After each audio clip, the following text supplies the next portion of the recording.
And tonight we're going to move into a new area of David's life. One that David would probably prefer for us not to know. But the Bible is a book that shows the flaws even of good men, doesn't it? You know, men do not write like the biblical writers. It's one of the reasons that we know that this book is not just the product of men, but was a book that was written by men who were under the guidance of the Holy Spirit. And so I'm glad 2 Samuel chapters 11 and 12 are in the Bible, because we learn a lot from it. But you know, you think about this for a moment. Here's a good man, David, who likewise sinned, and the record of his personal sin is known for all to see. David was the man after God's own heart. But David was in the wrong place at the wrong time, and he gave in to temptation. A temptation that can affect anybody. And so, when we study this account of David, let's not be too hard on him. We cannot justify what he did. We cannot justify the sin in our own personal lives. But David did something here that goes totally against what we've learned about him thus far. And it shows us the power of this kind of temptation. What have we been talking about up to this point? David's close relationship with God. Intimacy with God. And when this sin occurred that began on the rooftop of the palace, David didn't all of a sudden become the enemy of God. He just didn't want to think about God. I asked somebody on one occasion, when this person confided in me about a particular sin, I said to him, How did you do that? I mean, what about your conscience? I said, didn't you think about God? Didn't you think about your wife? Didn't you think about your children before you engaged in this sin? And the person said, no, I didn't want to think about them. And he was telling the truth. He was confessing that indeed he'd sinned, but at the moment he was tempted, he didn't want to think about that. He just wanted to fulfill the lust of his flesh. Now, I want to tell you, there are two fields that we better find ourselves as Christians. If we don't, we could get in trouble. Spiritually speaking, we need to either be in the harvest field or on the battlefield, right? And David should have been out on the battlefield, because it would have been customary for him to be engaged in battle, leading his people. But on this occasion, he turns the forces over to Joab. You go get the job done. Now, God has blessed David. At the time of this particular narrative, David may be around 50 years old. Okay? He's not an old man, but he's not a young man either. He's been on the throne probably for about 20 years. Things have gone well for him. And if you go back to the time that God said, you're going to ask for a king, I'll give you the king, I'll tell you what kind of king you're going to have. There's some things the king cannot do. And back in Deuteronomy 17, he's not to multiply horses. That is, he's not supposed to go back down to Egypt, take the people back down to Egypt. Not supposed to multiply his wives, and he's not supposed to multiply gold and silver. All right? David did all right with the first one and with the last one. It's the one in the middle. Because he had this big harem of women. He had all of these wives, all of these concubines. And there is an idea out there, if I can just somehow do everything I want to do, fulfill all the lusts of the flesh, then I won't have those cravings anymore. That's not right. Because you see, the one who has a harem of women wants what? More. And so this is a dangerous area for David. You want more women. I want to be very careful what I'm about to say, but I think this illustrates what we're talking about. I know of several years ago about a situation where in another place, another time, a man's sister who was a faithful member of the church said to her brother, "It's time for you to settle down and get married." Well, this brother wasn't a teenager. He wasn't in his 20s. He wasn't in his 30s. He wasn't in his 40s. He was in his 50s. And he was known for being a womanizer, promiscuous in his behavior. And his Christian sister, this was her brother in the flesh, she says, "It's time for you to settle down with one woman." In other words, live right. He said, "I hate to say it," and he was dead serious. He said, "One woman just doesn't satisfy me." You see, we have this idea that if, I can just fulfill all the desires of the flesh, I'll be satisfied. No, you want more. You want more of it. It becomes addictive. And I don't believe this is the first time that David's been roaming around the roof of the palace. He's sort of, I don't know, maybe he's tired of not being tired, right? It's springtime. We all love the springtime. The rains have passed. The nights are pretty with the stars shining bright. Days are sunny. There's a freshness in the air. And so he gets up from his bed, pulls back the curtains on this particular evening, and he walks around the rooftop. Now remember, everybody else out on the battlefield. Everybody else is going about their business. And David sees something that draws him. And we know what he saw. He saw this woman Bathsheba, didn't he? He saw this woman that was washing herself, the text says. Shouldn't you be doing this in a private place, Bathsheba? Isn't there something called modesty? It's never right for a man to take advantage of a woman under any circumstances. I don't care how much is the allurement, how much temptation she sets before him. And yet all of us, men and women, are to do what we can to help each other in these areas. And here is a woman who I don't believe was helping the king. I believe she very well could have known that the king or someone could see her. He was in a position where he could see what was going on around the city. And not very far away was Bathsheba.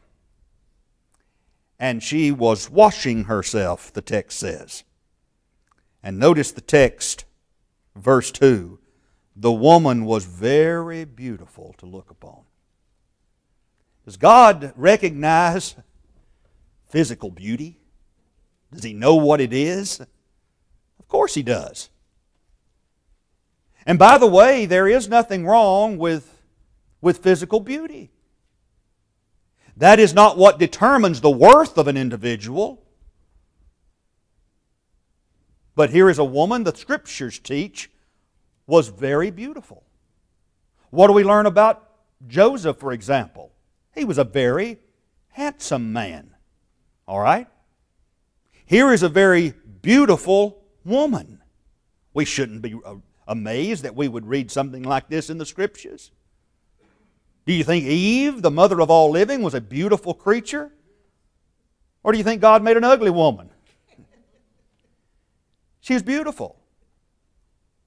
And I have long said that when Adam awakened from sleep and there was this woman who had been designed by God to meet his needs, a helpmeet, one suitable for him, he didn't yawn and say, she's now flesh of my flesh, bone of my bones, I guess I'll call her a woman. Somebody said the best word to translate what Adam said in the English translation was this: wow. Right? He liked what he saw. And from that moment onward, we learn something about men. Men are drawn to the opposite gender, first of all, by sight. Okay?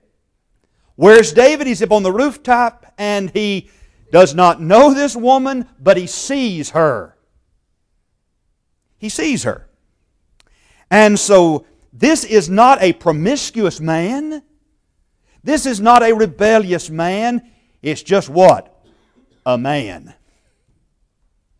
In the wrong place, viewing what is not his to view. But he obviously lingers. And he likes what he sees. And David sent and inquired after the woman. I want to find out who this is, right? Barry, wasn't it the case that Uriah was one of David's soldiers? Yes. How come he didn't know that this was his wife? And he'd find out, wouldn't he? Here's a guy so self-indulgent he's not paying attention to his own man. Yeah. Well, it's interesting, that point about Uriah. It's interesting the wisdom of David's servant, because David sent and inquired after the woman, and one of his servants said, is this not Bathsheba, the daughter of Eliam, who was one of David's mighty men, right? The wife of Uriah the Hittite? Listen, this young servant of David's is also a man who obviously is not dumb. And he knows what it means when the king says, who is that? Right? Who is she? All right? That's the father of Bathsheba. Yes. And Uriah, it says, is a Hittite, but Uriah also was a man who was a follower of the true God. Okay? So he's a faithful soldier in the army of David. We'll learn more about him in just a minute. But, hey, look, I can be with these single fellows in the school of preaching, and I know what they mean when they say, "Ooh, wonder who she is," right? Yeah. And so here's David saying, I wonder who she is. I'd like to know more about her. And here is this servant of his who says, is not this Bathsheba, the daughter of Eliam, the wife of Uriah the Hittite? My Lord, this is Bathsheba. She's somebody's wife. What's he saying? Leave her alone. Here is a servant who's wiser at the time than his Lord and his master. You don't need to find out any more about her. You have plenty of wives. As God will later say through Nathan, haven't I give you everything you ought to want? Now you're out here stealing somebody else's wife? And David sent messengers and took her. So what does he say? Well, he should have listened to this servant who said, that's Uriah's wife. That's Uriah's been faithful to me. Will you pray with me, brother? And got off that rooftop. But he didn't. Because you see, when you're caught up in this kind of temptation, so often is true with men and sometimes with women, we don't want to hear any words of wisdom. We don't care anymore about what God says. All David knew at this particular moment was, this feels right. And so he sent messengers. He's the king, and took her. And she came unto him. And here's what the text says, very formal language in the King James Version, but we understand it. And he lay with her. And there does not seem to be anything suggestive in this text that sounds as if David is forcing her to do anything. It evidently is a mutual relationship. And the text says, when she was purified from her uncleanness, she returned unto her house. Here is a woman whose cycle has now passed, who's now been with David, and she's going to be expecting a child. And because she was on that monthly cycle, what do we know? And what does she know? This baby doesn't belong to Uriah. Correct? This baby belongs to David. She knows it. The woman conceived and sent and told David and said, I am with child. I'm going to have a baby. I'm going to have a baby. Now let's back up here a moment. Let's think about this. She was brought to the palace. Only ones that know about it, David's men, who are going to protect the king, just like some may protect the leader of a nation today. You read some accounts sometimes from retired Secret Service agents, tell-all books by aides to our leaders, and boy, after 20, 30 years, and they write a book, juicy. All right? And here's what we did, and here's what we covered up. But David sent her back, and he's thinking, now I'm going about my business. Sure did enjoy that. I'll tell you though, David though, if he allows himself to think about this long enough, what did he do? He'll bring her back. But he doesn't want to do that too often. But not long of a time passes when he gets the word that she's expecting a child. And I don't know of any reason to believe they were ever together more than that just one time. She said, I'm with child. I'm going to have a baby. Now, you have been hit in the stomach? All right? Think about a text message, a phone call. Guess what? It's happened. And now all of a sudden he panics. What's the best thing for David to do right now? Come clean, isn't it? To do what he will do later on. I have sinned. Best thing. You got two options when you get in a situation like this. You can confess it to God and face the consequences, say I've sinned, or you can start making up a story. You can find some way out of it. And he hit the panic button. And so David sent to Joab saying, send me Uriah the Hittite. And Joab sent Uriah to David. Now I wonder what's going through Joab's mind. He's not dumb either. And you better watch old Joab, right? Because there may be somebody in a position who could blackmail you one day. And old Joab likes to exert his influence, doesn't he? But in order to cover this thing, David's already got a plan. David sent to Joab saying, send me Uriah the Hittite, and Joab sent Uriah to David. And when Uriah was coming to him, David, the text says, demanded of him how Joab did and how the people did and how the war prospered. Really, it's more, I think, of, hello, Uriah. Yeah. Yeah, how's everybody doing out there? Okay. How are things? And don't you know that Uriah's got to think, why would you pull me in to ask me this question? Why don't you bring Joab in and ask him? He's the commander. Uriah has to think something's not right about this. This is rather puzzling. As David said, how's everything going? Everything going all right? And David said to Uriah, won't you go down to your house and wash your feet? What did they do back in those days when they washed their feet? Went to bed, didn't they? Go down there, wash your feet, relax a little, enjoy yourself at home. Uriah leaves the king's house, probably puzzled by all of this. And not only that, here comes food that they're bringing for him from the king. But the text says, Uriah slept at the door of the king's house with all the servants of his lord and went not down to his house. He is more honorable than the king at this moment, Uriah. And so when they told that to David, Uriah didn't go down into his house. David said, how come? Why didn't you do that? And the noble Uriah says, the ark and Israel and Judah abide in tents. And you want me to enjoy the luxuries of my house, to eat, to drink, to lie with my wife? As thou livest and as thy soul liveth, I will not do this thing.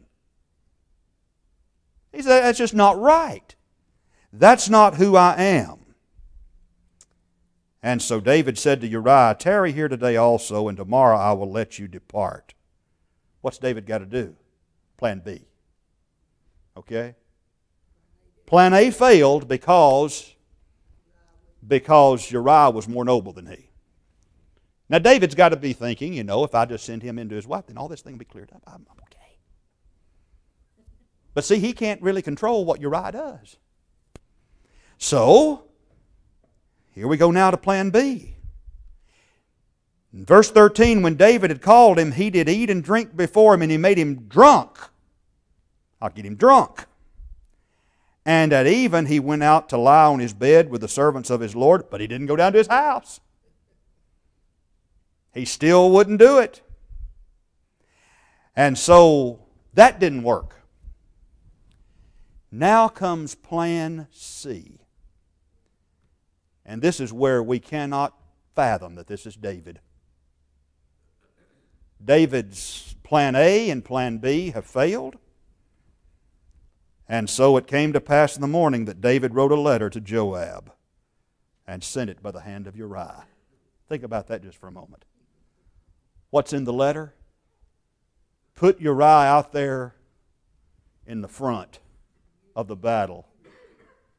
You retreat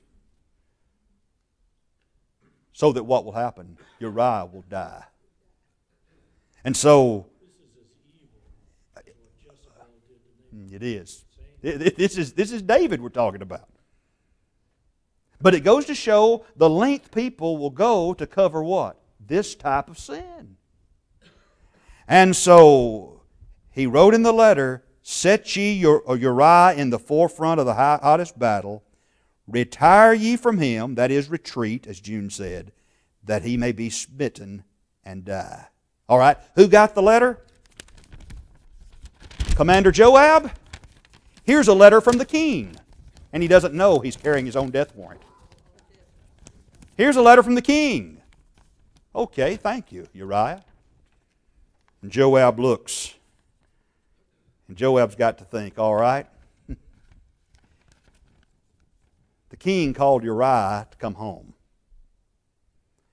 And he's been gone several days. And now he comes back. And he wants him killed. Joab says, something's up. And I guarantee you that in Joab's mind, Joab's thinking, this has to do with Bathsheba. I believe that. And so Uriah does what he's told to do. Joab does what he's told to do. What's that? No, the text says that Joab looked at the letter and saw what he was supposed to do. Uriah didn't know what that letter said. And so Joab has to know this is a cover-up for some evil deed that's been done. And it came to pass when Joab observed the city that he assigned Uriah into a place where he knew that valiant men were. And the men of the city went out and fought with Joab, and there fell some of the people of the servants of David, and Uriah the Hittite died also. Think about this. How far does a man's sins affect people? Can you really know? There are other people who lost their lives that day, right? who were husbands and fathers, all to cover King David's sins. And here is the nobleman Uriah. And likewise, he dies. And so Joab sent and told David all the things concerning the war. And this is how I'm sure that Joab knows exactly what's happening or has a good idea. He said to the messenger, when thou hast made an end of telling the matters of the war unto the king, and if it so be that the king's wrath arise, and he say unto thee, wherefore approached ye so nigh unto the city when ye did fight? Knew ye not that they would shoot from the wall? If you see the wrath of the king rise and he wants to know why we got that close, Because that's where you told him. yeah. All you have to say is to the king, there it is in verse 21, you just tell him, Uriah the Hittite is dead. Joab know what needed to be told to the king? You go back and you give the king the report, but just tell him this after you've said everything else. Uriah's dead. Uriah's dead. So the messenger went and came and showed David all that Joab had sent him for, and the messenger said unto David, surely the men prevailed against us and came out unto us into the field, and we were upon them even unto the entering of the gate, and the shooters shot from off the wall upon thy servants, and some of the king's servants be dead, and thy servant Uriah the Hittite is dead also. I wouldn't have wanted to have been in the shoes of that man, because I would think this is going to break the heart of the king. But it didn't. David said unto the messenger, go tell Joab, don't feel too bad. Don't let this discourage you. The sword devours one as well as another. He says, make thy battle more strong against the city and overthrow it, and encourage him. There is no falling down before God. There is nothing that we've seen in the past where David says, oh, what am I doing wrong? Why did this happen? Why did we face defeat today? No, you just go out there and tell Joab he's doing a good job. I'm sorry this happened today, but everything be all right. Because you see, what was number one at this moment to David? Himself. That's all that mattered. That he covered himself. And so, we notice in verse 26, when the wife of Uriah heard that Uriah, her husband, was dead, she mourned for her husband. She mourned for him. Now, I don't know if Bathsheba back there, before David sent for her, she probably got lonely, didn't she? She could probably make all kinds of excuses as to why she allowed herself to go and be with David. Nevertheless, she did it. But here she is mourning over her husband. And when the mourning was past, David sent and fetched her to his house, and she became his wife and bare him a son. Now, think about this just for a moment. King David panics. He goes to plan A, it doesn't work. Plan B, it doesn't work. Plan C, it doesn't work. Now what does he do? Uriah's dead, I'll take her and bring her to the palace. And 9 months later, she's having a baby. Oh. Now everybody can know, right? Was that not some kind of foolish? Let Uriah have her baby. But no, he brings her to the palace. And now it's evident what has happened. David is the father of that child. Now, nowhere in chapter 11 up to this point is there really any mention of God. That's the problem, isn't it? Because you see, after all this we've studied about David, he can sit and talk to God as if God's right across the table. He's been a good man all through these years. But on that night, he stepped out there on that balcony. Lust got him. And if it can happen to David, it can happen to anybody, right? It got him. And he didn't stop to pray about it. He didn't pause to ask God what's His will. He didn't say, I know better than this. He had to do this. Nothing is said about God in all of this. Plan A, Plan B, Plan C, nothing. So did he get by with it? Here's the most important part of the whole chapter, and let it sink in. The very last line of the chapter, it's found in verse 27. But the thing that David had done displeased the Lord. There's an all-seeing eye watching you, right? It's watching. He knew what David did when he was up on the rooftop. He knew what was conceived in his heart. He knew how he called for Bathsheba, who wasn't his wife. He knew about their sin. He knew all about the giggling and the laughing when they were up there in his bedroom, thinking nobody would ever find out. But God knew. He knew about plan A and plan B and plan C, the cover-up. And the text says the whole thing displeased the Lord. There is nothing with which his eye cannot see. And if you read a couple of the Psalms, like 2 and 51, you'll see what was happening on the inside with David.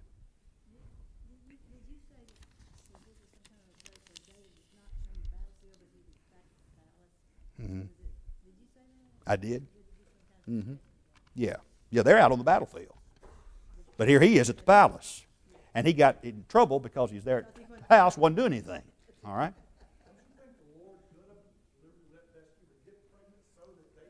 I think it was just the natural course of events, Brother Eddie.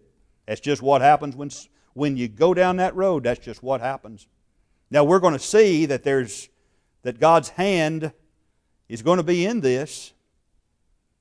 And it's God who will send Nathan the prophet to come knocking on the door and say, we need to talk. But it was not immediate, remember, when David confessed his sin. I believe that David went through a period of time where he couldn't sleep at night.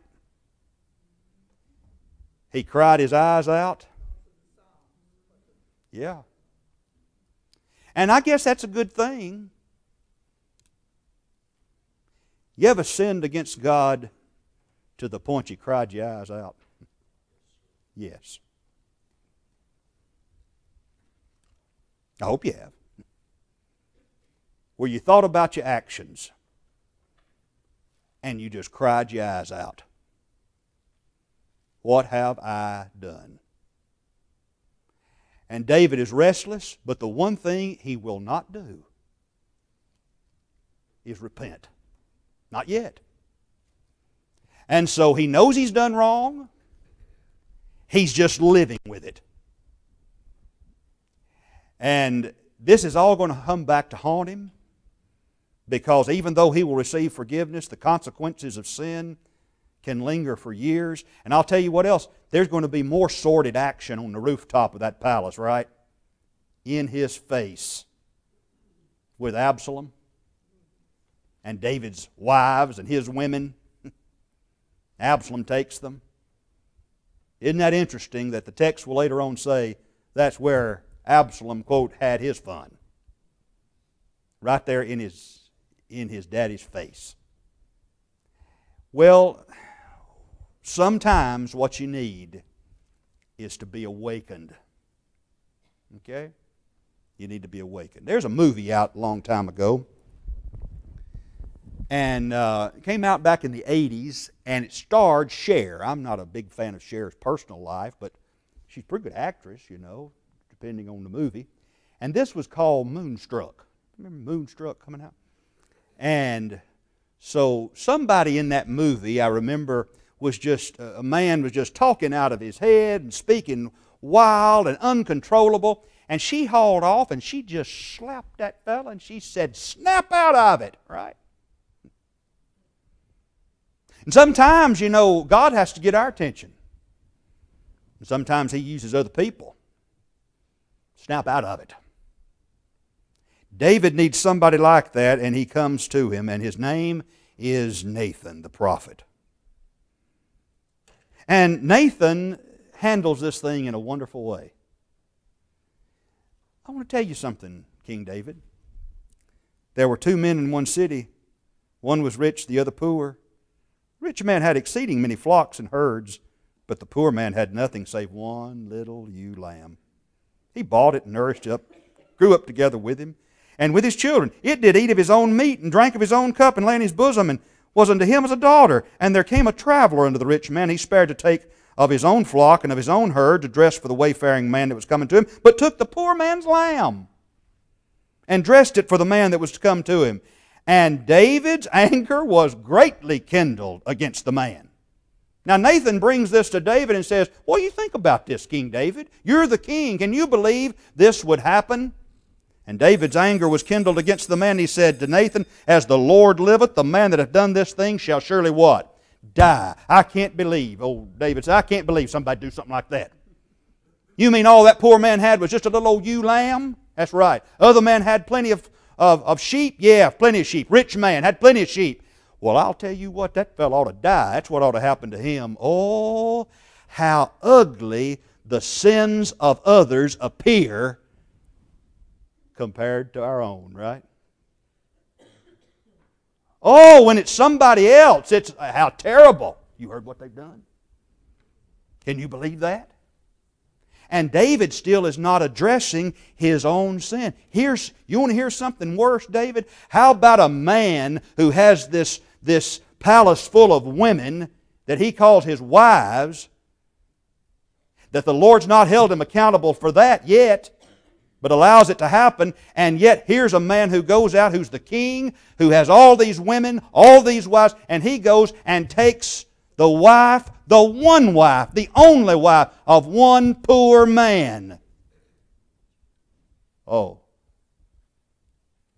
And then the words from Nathan, thou art the man. And then all of a sudden it hit home. He snapped out of it. And David was forgiven, as we shall see. But the consequences, be not deceived. God is not mocked. For whatsoever a man soweth, not something else, but that shall he also reap. And be sure your sin will find you out. Well, that's sad. But next week, we're going to turn our attention toward the joy that comes after repentance. And David paid a price, but we also rejoice in his repentance and his salvation. All right, thank you.